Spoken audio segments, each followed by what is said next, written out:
So how does a dog become trained to sense whether or not someone is anxious or not? Well, if they work with a dog trainer, they're able to do that. I've been fortunate that I can train my dogs myself, but a group like National Service Dogs, they actually train dogs for an autistic patient, whether it's the dog's going to act as an anchor to keep people from moving out into a dangerous situation like traffic, or the dog would actually respond in a given set of circumstances, whether it's a seizure or anxiety or a whole bunch of other different modalities that the dog would would recognize and act on.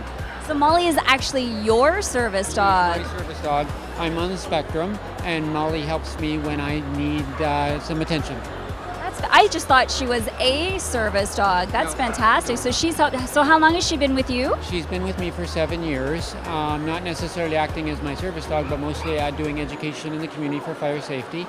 And while we're doing that, Molly has grown into some other roles, in which she spends time at the hospital with the senior patients there. That helps her to learn behaviors that she needs to use for other situations that we encounter. Now she's very calm. Yes. Is that her nature or is that That's something? training. Most Dalmatians, by this way, are not this calm. When I put her vest on her, she knows she's working. And when the vest comes off, then she knows that it's time to play. So I can't touch her because her vest is on, right? No, go right ahead and you can give her a pet. I may touch her? Certainly, you can give her a pet. Hi, Molly. Oh, you're beautiful. And she looks right at you like, Yes. Daddy, is that okay? Well, no, and that's just it. She's looking at me more, looking for cues. So things like, are you okay? She's checking in with me by doing that. So that's basically what So she's doing. she's checking you all the time. That's her focus. That's her focus, and that's what she's here to do. So while she's being there, no one's going to distract her from doing her job. That wouldn't be okay if it was a seeing eye dog, a dog to give directions, or a seizure dog. You wouldn't want to touch those dogs because, unfortunately, we always ask before. If you see a service dog, we always want to ask before we pet them because it could be distracting the dog.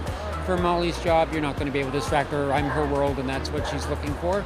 But for somebody, if say they have a different type of disorder, then definitely we always want to ask before we pet. Never walk up and pet somebody's service dog because, again, the dog's doing a specific job.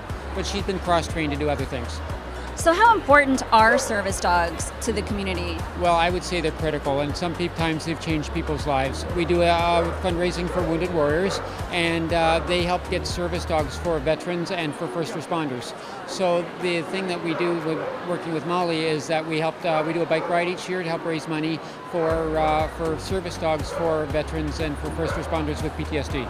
I was going to say, so post-traumatic stress disorder, that's a big cause. It is, and some of the people with those disorders, some of the symptoms are very similar to autism in terms of the hyperactivity, the sensory awareness, all of those issues. I've met people who have gotten their service dogs following a diagnosis of post-traumatic stress, and it's changed their lives. So tell us how Molly, I know you've mentioned so many things, but maybe one or two things in terms of the biggest way she's impacted your life. Well, in terms of my life, in terms of taking care of me and alerting me to this environment around me, she's helped me do things that I wouldn't normally be able to do. As someone on the spectrum, I don't necessarily connect with people as well as I would. Molly acts as my intermediary. She brings me into social situations that I wouldn't normally be able to do or want to do. Want to do. Exactly. Yeah. Thank you so much, Terry. It was a pleasure meeting you. Oh, thank you so much. And thank you, Molly. Thank you so much. Ebby loved you too. We have more coming up on K9 Love TV, so don't go anywhere.